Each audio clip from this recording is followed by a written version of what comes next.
Is a straight-edge vegan anarchist, animal rights activist and writer. She co-founded an animal rights group when she was a student in Trinity College and has experience of working with Food No Bones. Once she was called an independent anarchist scholar, and I think kind of maybe we're going to sort of experience it today. And today's workshop is titled as "We Are Each Other Towards a New Understanding of Intersectionality and Alliance Politics." So, off we go, Tina. Thanks, Irina. Everybody. Okay, my first question is, are we already filming? Yes. Cool, so I'll have to wait till the workshop part to get to know everybody since nobody else wants to be filmed. Please bear with me because my notes are a complete mess. So I gave a version of this talk at the Anarchist Book Fair, and the emphasis is going to be slightly different today because to cater for a different audience. There I was mainly talking to self-proclaimed anarchists. I think here I mainly have an audience of vegans, so with that in mind, the emphasis is different. So, the straight-edge band Hello Bastards got it right when they said veganism without anarchy is just another consumer fad, and anarchy without veganism is just another exploitative hierarchy. I find myself in a unique and challenging position when I think about each of these movements from the point of view of the other. As an anarchist, I am disgusted by the shallow consumerism, ignorance of related social justice issues, and narrow focus of the so-called vegan movement. And as a vegan, I regard with horror and anger the rights violations endorsed by anarchists who fail to embrace the struggle against speciesism as their own. And yet my anarchist principles are equally outraged by speciesist anarchists and my vegan principles by vegan consumerism. My argument will be that each position without the other is nonsensical hypocrisy. Indeed, that each position is an intrinsic part of and logical conclusion of the other, and that we rob each of meaning when we create artificial divisions between them. My argument goes beyond the plea for a better understanding of intersectionality by social justice activists in all their many and varied forms. The core of my argument is that since the concept of alliance politics is predicated on the existence of divisions between social movements, it should be a redundant idea. I can't put it better than the vegan anarchist Brian Dominic did in his brilliant pamphlets Animal Liberation and Social Revolution, when he calls for one holistic theory, vision, strategy and practice to achieve total social transformation. The principles of veganism have been betrayed. As a vegan anarchist, I feel alienated from a vegan movement which is deteriorating into a myopic single issue, characterised by a morally bankrupt pragmatism. The essential principle of the animal rights movement is respect for all life. Vegans demand that respect is given to all sentient beings, regardless of species membership. Vegans aspire to create a non-violent world where our relationships with one another are founded on this principle of respect. And yet, when we enjoy our privilege as middle-class consumers in deliberate ignorance, we treat those who suffer as a result of our actions with violence and without respect. Such willfully blind consumerism leads so-called vegans to celebrate the introduction of new animal-friendly products to the market, ignoring or not understanding that an exchange economy enslaves us all. What such people are missing, as they proudly boycott all byproducts of non-human slavery, while continuing to endorse every other kind of slavery by propping up capitalism with their money, is the pluralistic understanding of the dynamics of oppression in this society which will constitute a genuine threat to the system. Without this understanding of our privilege over and domination of our fellow animals as being rooted in the hierarchical structure of society, the vegan message is robbed of its integrity and radical social change remains impossible. Because where is the sense of rejecting our privileged position at the top of the food chain, as we always phrase it, but retaining all the other forms of privilege we enjoy? By no stretch of the imagination can such a limited and impoverished position be classed as thoughtful or meaningful resistance. I wholeheartedly join with my fellow anarchists in condemning what, for the most part, the vegan movement has become. I qualify that statement because I do know some awesome campaigners whose position is what I consider to be real veganism, and who live their values with more empathy and integrity than the movement as a whole. But for the movement as a whole, I feel nothing but anger and sadness. My anarchist critique of what this broken movement calls veganism is rooted in my disgust for the sense of entitlement and complacent enjoyment of privilege, which have made the cause of non-human liberation justifiably reviled by those engaged in other liberation struggles. Take, as just one glaring example, the assertion that it is easy to adopt a 100% plant-based diet. This is pure male middle-class arrogance.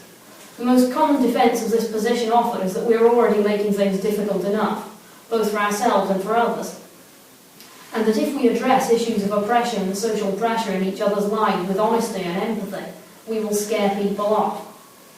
Imagine how different the movement, and indeed the world, would look if before we asked is it popular, we asked is it ethically consistent. Pornography is popular. Consuming the dead bodies, breast milk and menstrual waste of other animals is popular. Do we really want to sell our movement on these terms? Do we want to sell our movement at all? Yet, because most people are indeed willing to distort the message of veganism beyond recognition, in order to sell something they don't even believe in anymore, look at what we have ended up with. We stumble from one short-sighted reformist campaign to another, holding potlucks while people are dying like we have anything to celebrate. And judging how much we have changed the world by how many likes we get on Facebook, we are a disgrace. Our compassion stops at species boundaries just as irrationally and inexcusably as those over whom we claim moral superiority. We, as vegan animal liberation activists, are fighting a form of oppression based on hierarchy. Yet if we do not embrace an anarchist critique of all hierarchy, we reinforce the existence of oppression in every other area of our lives, and the narrow focus of our vision has defeated us from the start. We as revolutionaries need the moral courage and breadth of vision to follow our beliefs to their logical conclusions, and this means acknowledging that vegan consumerism is an oxymoron. Veganism stands against violence, and consumption is violence. Consumption of soya products grown on stolen land where there was once a rainforest is violence. Consumption of clothes and electronic gadgets made by enslaved children is violence. Consumption of plastics that poison rivers is violence. Is it consistent with our vegan convictions to stand by while capitalism plunders the earth? There would be nothing the system could sell a vegan anarchist that would satisfy their demand for a free society of equals. There would be no way to commercialise that rebellion. Its consistency could not be compromised or bought off as so-called veganism in isolation can and is. So why are we so keen to purchase new vegan products or to celebrate their appearance on the market? The very phenomenon which, from our narrow perspective, we hail as making so-called veganism easier, in actual fact makes it that much easier for the system to ignore us.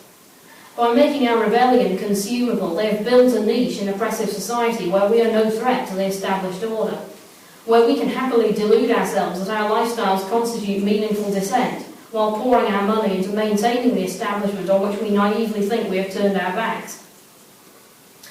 If the system has turned it into a money-making scheme, can we claim anymore with any integrity that the version of veganism we live by is a revolutionary paradigm? If the state has allocated you a space, it can forget about you and everyone for whom you fight. And here is where my notes get really messy. So please bear with me, everybody. What keeps us consuming?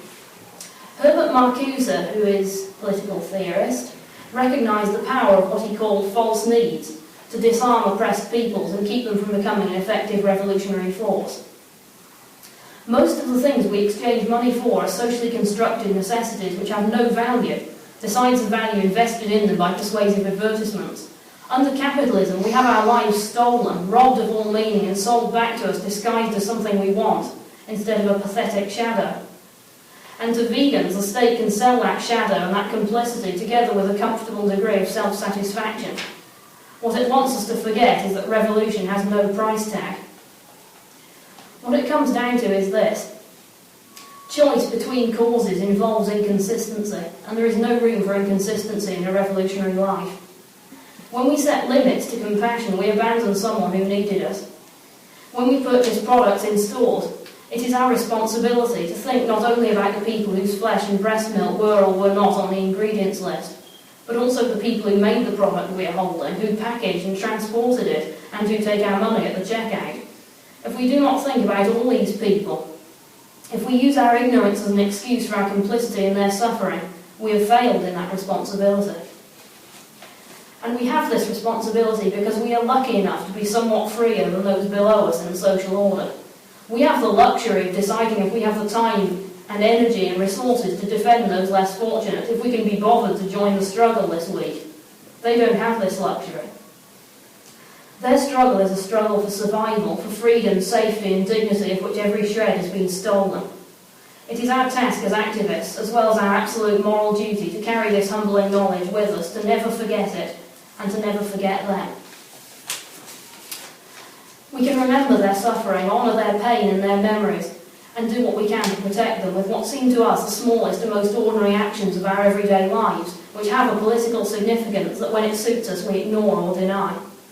Yet by that ignorance and that denial, we surrender the world to the system and choose to remain oppressors. And oppressors cannot live as revolutionaries or liberators. Oppressors cannot themselves be free.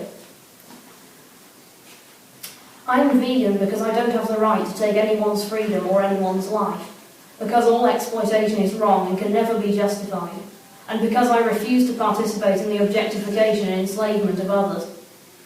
I have met and personally known so many brave, unique and amazing non-human people whose families, lives and bodies have been destroyed by exploitation, that I couldn't live with myself if I didn't do everything I can to end that suffering and misery.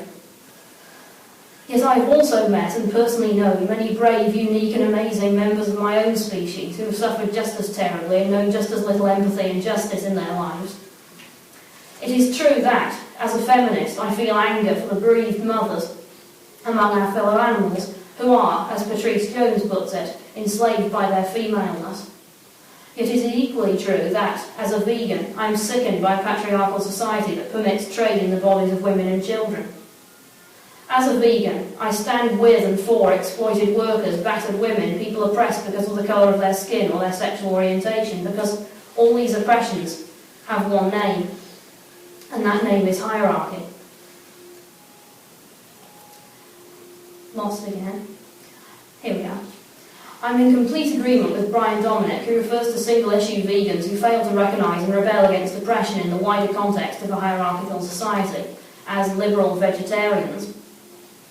Their lifestyles, too, are inherently violent, as tragically all our lives to some degree must be, until by a cooperative and inspired struggle which we have not seen before, we create new possibilities. Both non-vegan anarchists and non-anarchist vegans are making one fundamental mistake. They are trying to help those on whom they have decided, in the arrogance of privilege, to bestow their protection and concern to the top of the social ladder with them. What they are not doing is the essential task of making common cause to create a society without ladders.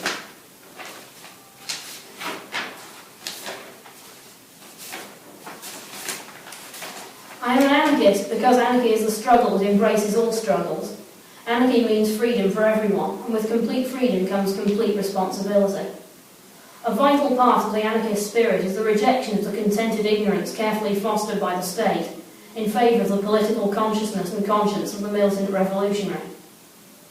Is the space in this consciousness, alert as it is to the vicious rottenness of all hierarchy and all claims to privilege over others, for the knowledge of what we do to our fellow animals to exist comfortably without revulsion and without action?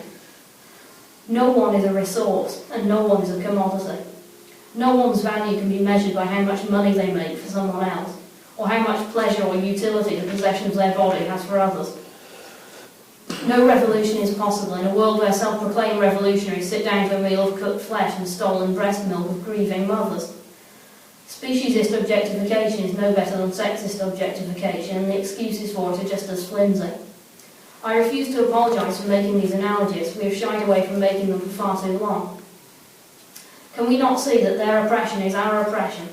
That precisely because we are free to enslave and murder them, those above us in this fucked up social order are free to do the same to us. A revolution, as a process of utter social transformation, demands the transformation of its revolutionaries.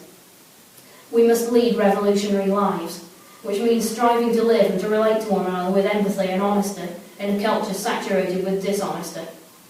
We must perpetually question the prejudices that we find within ourselves, confront our own ignorance and strive to change it. We must be harder on ourselves than on anyone else, because with the self-determination promised by an anarchist world comes total responsibility for ourselves, for our actions and the impact those actions have on the others with whom we share this planet.